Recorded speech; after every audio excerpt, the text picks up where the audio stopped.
Video like जरूर कर लीजिए और ऐसे वीडियो लगातार फ्री में पाने के लिए चैनल को तुरंत सब्सक्राइब कर लीजिए और बेल आइकन को जरूर टैप कर लीजिए ताकि आगे भी सारे वीडियो आपको मिलते रहे। यूट्यूब में फॉलो करते हैं तो प्लीज ये वाला फ्री टेलीग्राम चैनल जरूर ज्वाइन कर लीजिएगा। सारे नोटिफिकेशन, सारे अपडेट यहीं पे आते हैं, ध्यान रखिए।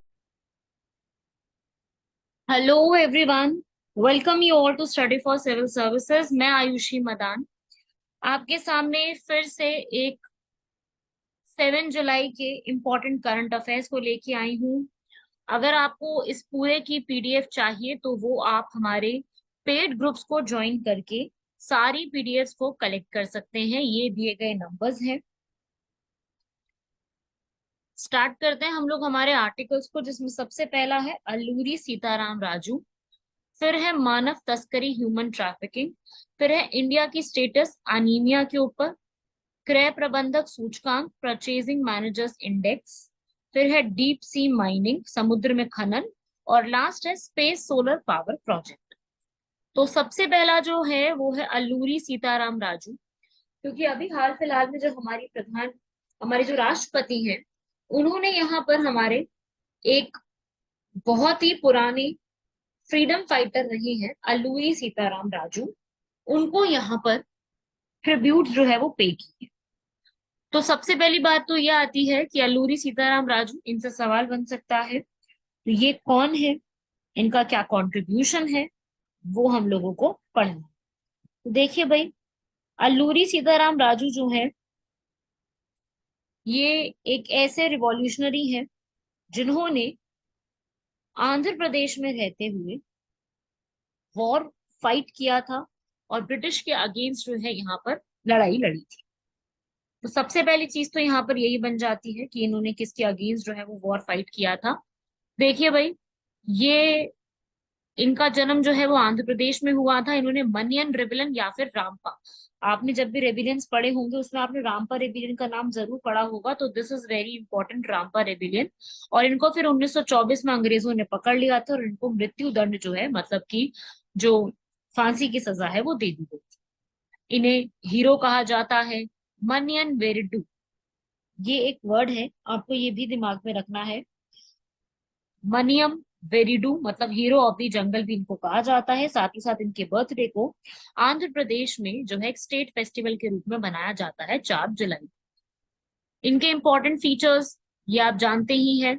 ईस्टर्न घाट्स में बहुत फेमस थे, गुरिल्ला फाइटर के रूप में जाने जाते हैं, नेशनलिस्ट हैं, मार्टियर हैं जो अपने बिलीफ्स के लिए जाने जाते हैं। अल्लूरी सीताराम राजू के बारे में प्रीलिम्स के अंदर फैक्ट्स बनेंगे और कहीं नहीं पूछा जाएगा, सिर्फ प्रीलिम्स में इनके ऊपर क्वेश्चन आते हैं। तो रामपा रेबिलियन को याद रखिएगा, किसके अगेंस्ट था, क्यों, क्योंकि वहां पर जो है आंध्र प्रदेश में जो पूरा रीजन था वहां पर उनको रोका जा रहा था। एक उनकी एग्रीकल्चरल प्रैक्टिस थी जिसे कहते हैं पोडू। पोडू तेलुगु लैंग्वेज में एक एग्रीकल्चरल प्रैक्टिसेस है, मतलब कि जंगल जो है पूरा, उसमें खेती करने के बाद उस पूरे लैंड को जला दिया जाता था, जिसे हम कहते हैं ना शिफ्टिंग, झूमिंग कल्टीवेशन। ये शिफ्टिंग कल्टीवेशन का ही दूसरा नाम है, जैसे हम झूमिंग कहते हैं, ऐसे ही सेम यही चीज आंध्र प्रदेश में पोड़ू के नाम से जानी जाती है। तो ब्रिटिश गवर्नमेंट ने इसके ऊपर रोक लगाई थी और फिर यहाँ पर ट्राइबल लीडर्स के वॉर को लड़ने के लिए ये आगे आए थे। ठीक है भाई, इन्होंने अल्लूरी राम राजू इनका नाम था। सीता इन्होंने अपने नाम के आगे जोड़ा था, क्यों, क्योंकि ये एक लड़की थी जिनसे ये बेहद मोहब्बत करते थे। तो उन्हीं के, और उनकी जल्दी मृत्यु हो जाती है उस लड़की की जिनका नाम सीता था। तो उन्हीं को ट्रिब्यूट देने के लिए उन्होंने अपने नाम के आगे जो है वो क्या लगा लिया, सीता। ठीक है, तो इस तरीके से ये सीताराम करके जो है इनका नाम पड़ा, असल में अल्लूरी राम राजू। तो ये थोड़ी सी छोटी सी स्टोरी, वैसे देखो एग्जाम में ये स्टोरी नहीं पूछेंगे आपसे, ये तो मैं सिर्फ आपको आपके नॉलेज के लिए बता रही हूँ। एग्जाम में तो सिर्फ यही पूछा जाएगा कि कौन से इन्होंने वॉर वगैरह लड़े थे उस रीजन में। ठीक है भाई, रामपा रेबिलियन याद रखिएगा। रामपा रेबिलियन 1882 में जो मद्रास फॉरेस्ट एक्ट आया था उसके अगेंस्ट में इन्होंने यहाँ पर पूरी फाइट जो है लड़ी थी। एक्ट पहले आया था, फाइट बाद में लड़ी थी इन्होंने। जो राम राजू थे, इन्होंने अपनी पूरी फाइटर्स की एक टीम तैयार करी थी। सब लोगों को यहाँ पर इकट्ठा किया और ये कंपलसरी करा था कि जितने भी यहाँ पर फाइटर्स हैं वो सिर्फ और सिर्फ खादी यूनिफॉर्म ही पहने, सिर्फ खादी के ऊपर ही इन्होंने बात करी थी। और 500 से ज्यादा लोगों को इकट्ठा करके, और जो पुलिस स्टेशन थी राजवोमांगी चिंतापल्ली में, वहां पर इन्होंने जो है धावा बोला और वहां पर जितने भी हथियार थे, इतने सारे हथियारों को इकट्ठा करा, रिवॉल्वर, राइफल, सबको इकट्ठा करके इन्होंने अपनी एक वेपन्स को इकट्ठा करना शुरू किया, ताकि कल को फॉरेनर जो पीपल है उन पर अटैक करना हो तो इनके पास तैयारी। तो इस तरीके से इन्होंने पूरा यहाँ पर जो है काम किया और इस तरीके से पूरी फाइट करने की कोशिश की। हाँ, ये हम कह सकते हैं कि इन्होंने जो गांधी जी का प्रिंसिपल है नॉन वायलेंस, वो इन्होंने वायलेट किया था, और कांग्रेस भी इसके सपोर्ट में नहीं थी। इसलिए कांग्रेस जो है वो अल्लूरी सीताराम राजू को इस पूरे उनके काम में सपोर्ट नहीं करी, ठीक है, क्योंकि ये जो है उस समय उन्होंने काफी ज्यादा नॉन वायलेंस का सहारा लिया। क्लियर हुआ सब लोगों को ये पूरे फैक्ट्स? ये थे अल्लूरी सीताराम राजू के बारे में इनकी बायोग्राफी, जो कि आपको पता होनी चाहिए। जितना जितना बताया, रामपा रिविलियन सबसे ज्यादा इंपॉर्टेंट होगा इस पूरे कॉन्टेक्स्ट में, बाकी तो थोड़ा बहुत आप पढ़ लो, इनफ है इसमें। अगला आर्टिकल आते हैं भाई ह्यूमन ट्रैफिकिंग, बहुत ज्यादा न्यूज में रहता है हमेशा ही ये आर्टिकल। ह्यूमन ट्रैफिकिंग का मतलब होता है मानव तस्करी। तो केंद्र सरकार ने मानव तस्करी जो होती है उसको यहाँ पर रोकने के लिए, और जो रिहैबिलिटेशन होती है, पुनर्वास होता है, वहां पर काफी ज्यादा कोशिश की। तो सरकार ने यहाँ पर क्या बोला है कि जितने भी यहाँ पर पीड़ित हैं, बाल तस्करी यहाँ पे होती है, उन एरिया में प्रिवेंट करने के लिए रिहैबिलिटेशन सेंटर जो होते हैं, पुनर्वास केंद्र जो होते हैं, वो ओपन अप किए जाए। तो उसके लिए सरकार ने यहाँ पर बोला है कि भाई जो हमारी विमेन और चाइल्ड डेवलपमेंट की मिनिस्ट्री है वो सबको मदद भी यहाँ पर करेगी, उन लोगों को घर देना, उन लोगों को जो है ये आश्रय, भोजन, वस्त्र, भोजन सुविधाएं, प्राथमिक सुविधाएं, दैनिक जीवन के लिए जो चीजें चाहिए वो सब जो है यहाँ पर किया जाएगा। असल में यहाँ पे जो है कुछ देश के लोग बाहर की, जैसे नेपाल, बांग्लादेश, म्यांमार, ऐसे मुख्य स्रोत है जहां से लोग बेहतर जीवन, रोजगार और गुणवत्तापूर्ण जीने के लिए यहाँ पर जो है महिलाओं को लेकर के आते हैं। और आपने देखा ही होगा, मतलब मैं आपको क्या बताऊं, उसमें एग्जाम्पल ही दे देती हूँ मैं आपको। आपको पता है ना वो क्राइम पेट्रोल, सावधान इंडिया, खूब दिखाया जाता है उसमें कि किस तरीके से ज्यादातर महिलाओं को जो है वो मैनिपुलेट करके जो है इस तरीके के काम करवाए जाते हैं, मानव तस्करी करी जाती है। तो मानव तस्करी देखो हमारे वैसे कॉन्स्टिट्यूशन में भी प्रोहिबिटेड है, आर्टिकल नंबर 23 आप सभी को पता होगा, वो इससे जुड़ा हुआ है, जो कि यहाँ पे रोकथाम की बात करता है। तो ह्यूमन ट्रैफिकिंग का सीधा मतलब है मानव या मानव के शरीर के किसी भी अंग को जबरदस्ती किसी और काम के लिए यहाँ पर, तो उसको हम क्या बोलते हैं, मानव तस्करी करना।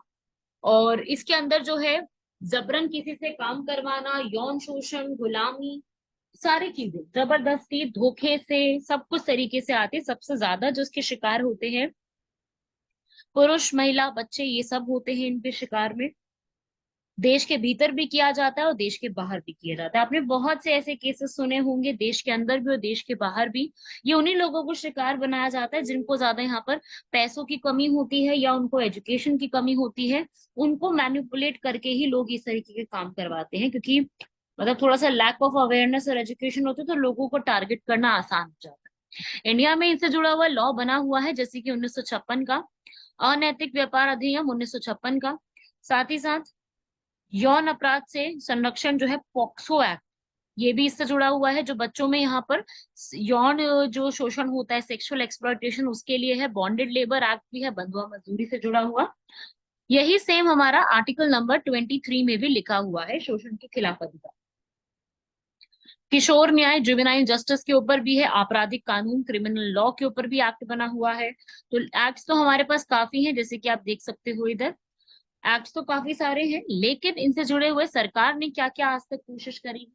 तो एक सबसे पहली कोशिश जो है वो राष्ट्रीय तस्करी विरोधी ब्यूरो, एंटी ट्रैफिकिंग ब्यूरो बनाया है, एंटी ट्रैफिकिंग यूनिट्स बनाई है, जो अलग अलग मिनिस्ट्रीज के साथ कोऑर्डिनेट करके पूरा एक जो है वो स्ट्रक्चर तैयार करती है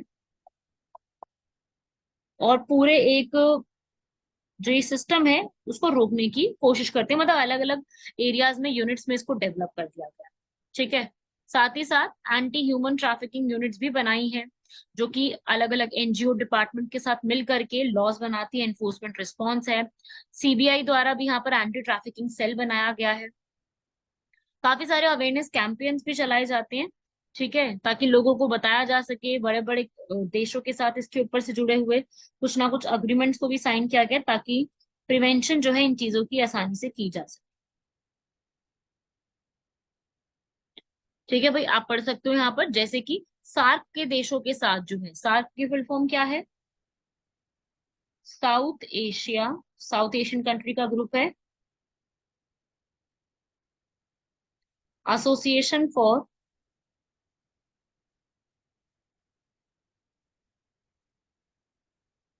रीजनल कोऑपरेशन, तो ये भी यहाँ पर जो है अवेलेबल है। उसमें भी ये जो भी प्रोस्टिट्यूशन होता है उससे जुड़ी हुई चीजों के लिए प्रिवेंशन की बात की गई।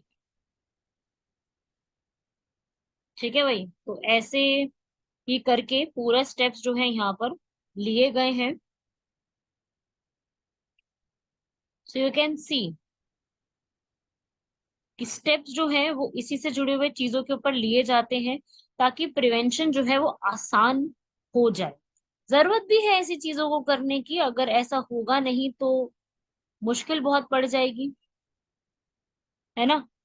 जो प्रॉब्लम्स होती हैं वो तो ऐसे निपटेंगी ही नहीं कभी भी। तो सरकार की तरफ से जो एफर्ट्स हैं वो एफर्ट्स दिखते हैं, काफी कम हुई है पहले से ये चीजें। हाँ, यही है कि अभी पूरी तरीके से खत्म तो नहीं हुई है, सिर्फ कि हम ये कह सकते हैं कि कम हुई है, खत्म तो नहीं हुई है। ठीक है, तो ये आप देख सकते हो, ये सारी चीजें जो है वो इसी में पूरे में काउंट की जाए। ठीक है, अगला आते हैं हम लोग थर्ड आर्टिकल पर। वो है अनीमिया पे इंडिया की क्या स्टेटस है। ये एक नॉर्मल टॉपिक है, इसको आपको मेन से रिलेट करने की कोई जरूरत नहीं है। अनीमिया जो यहाँ पर जो प्रसवोत्तर रक्तस्राव होता है, पोस्टमार्टम हेमरेज होता है, उसमें ये जो चीज है वो देखी गई है। अनीमिया से रिलेटेड क्वेश्चंस के ऊपर सरकार ने काफी कोशिश करी है। विमेन टू करके जो पोस्टमार्टम ब्लीडिंग होती है विमेन में, उससे जुड़े हुए पूरे कॉन्सेप्ट को सरकार ने यहाँ पर इसी के ऊपर एक अवेयरनेस लाने की कोशिश की है। जब चाइल्ड बर्थ होता है उस समय जो चाइल्ड बर्थ के समय महिलाओं में सबसे ज्यादा अनीमिया की जो कमी हो जाती है, क्योंकि उस समय ब्लीडिंग बहुत ज्यादा हो जाती है, उसके लिए गवर्नमेंट ने ये स्टेप लिया है। ठीक है, अगर मैं अभी इंडिया की बात करूं तो अनीमिया होता क्या एक्चुअली।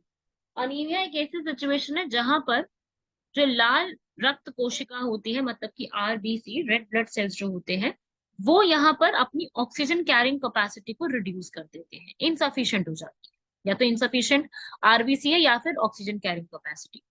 तो और इसका सबसे बड़ा कारण होता है आयरन की कमी, और उसकी वजह से और बहुत सारे प्रॉब्लम्स भी कॉज हो जाती है। सबसे ज्यादा वुमेन में जो है इस एज ग्रुप में ये चीज देखी गई है, बाकी बच्चों में भी ये देखा गया है।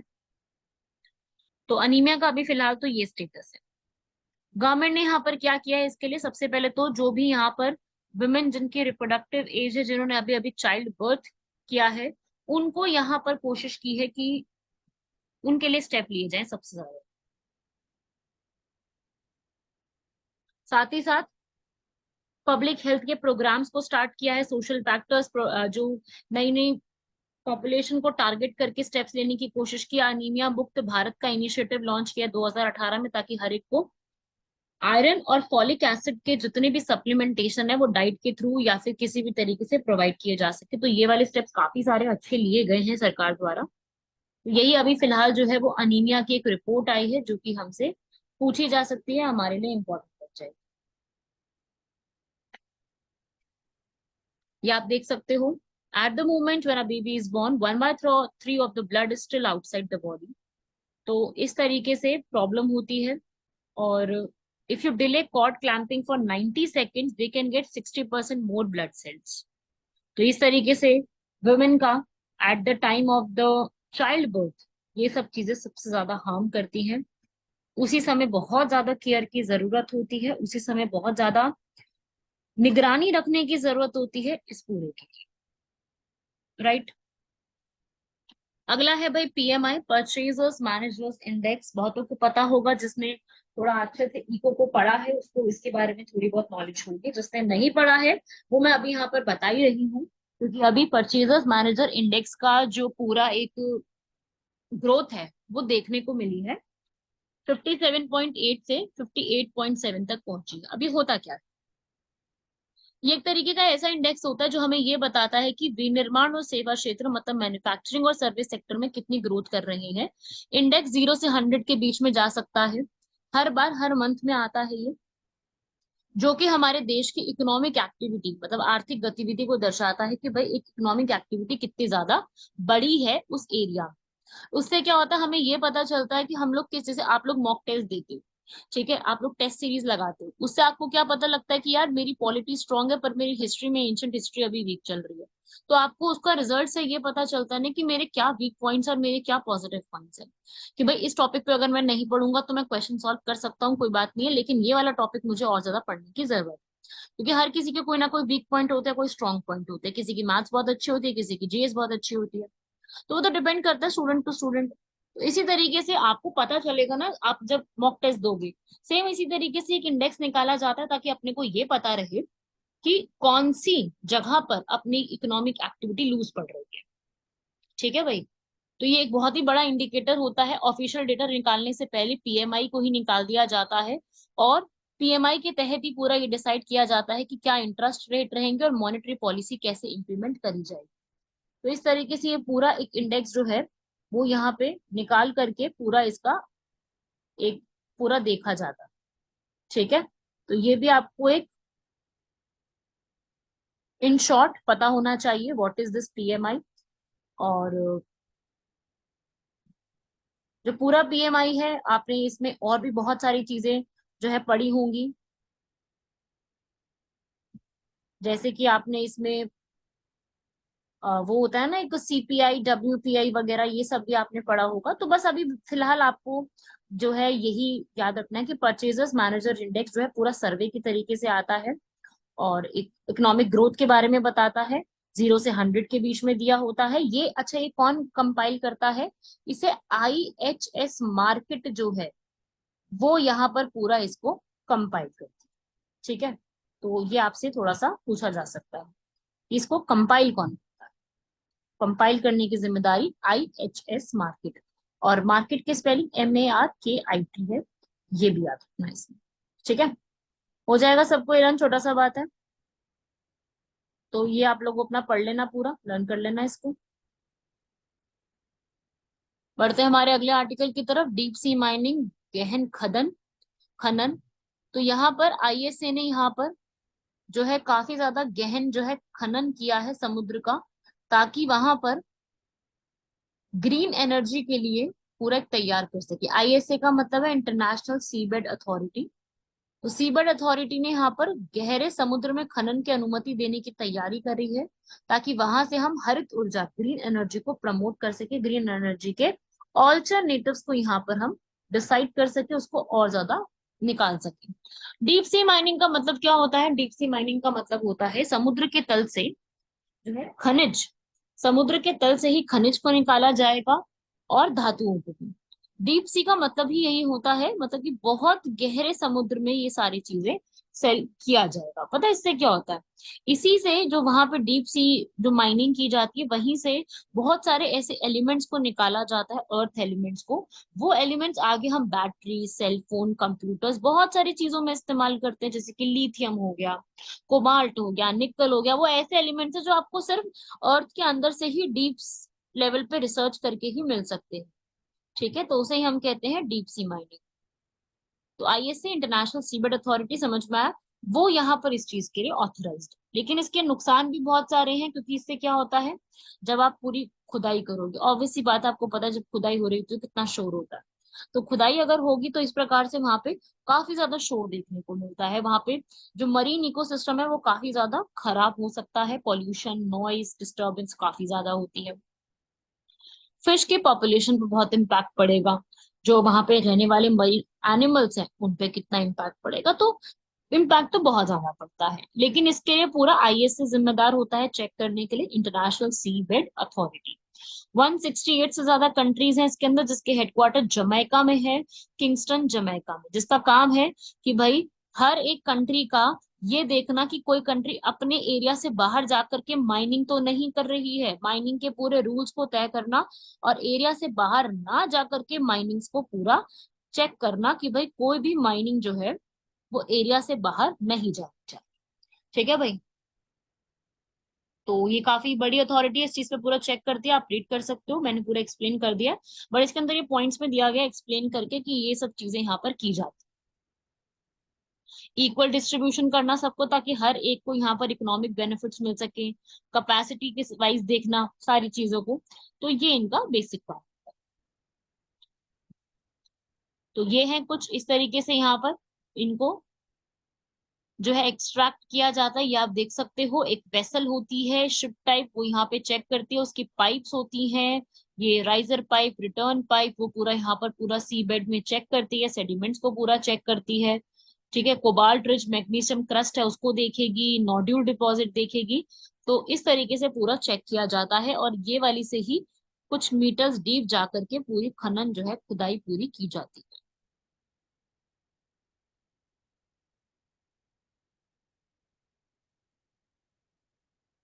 क्लियर है भाई? यहाँ तक पिक्चर को देख लिया सबने, समझ लिया? तो ये आपको इसमें याद रखना है। अगला लास्ट आर्टिकल है हमारा स्पेस सोलर पावर प्रोजेक्ट। अब ये तैयारी चल रही है कि अंतरिक्ष से पृथ्वी पर सौर ऊर्जा की आपूर्ति जो है वो पूरी की जाएगी। तो इसमें यहाँ पर ये जो है एक टीम होगी जो कि पूरा इसमें स्पेस से कलेक्ट करेगी सौर एनर्जी को, सोलर एनर्जी को 24/7, ताकि सोलर पैनल्स पे कोई भी इफेक्ट ना पड़े, चाहे बारिश है चाहे कैसी भी कंडीशन हो जाए। ठीक है, ये बहुत ज्यादा यहाँ पे जो अभी हमारे ऑलरेडी सोलर पैनल्स है उनसे ज्यादा पावर रखती है हमें रोशनी देने के लिए। तो ये SPPP करके प्रोग्राम है, SSPP sorry, space solar power project. ये एक टीम है, कैलटेच टीम, जो कि इसको पूरा डेवलप करेगी। इसका तैयारी शुरू कर दी गई है, इसकी फेजेस की टेस्टिंग शुरू कर दी गई है।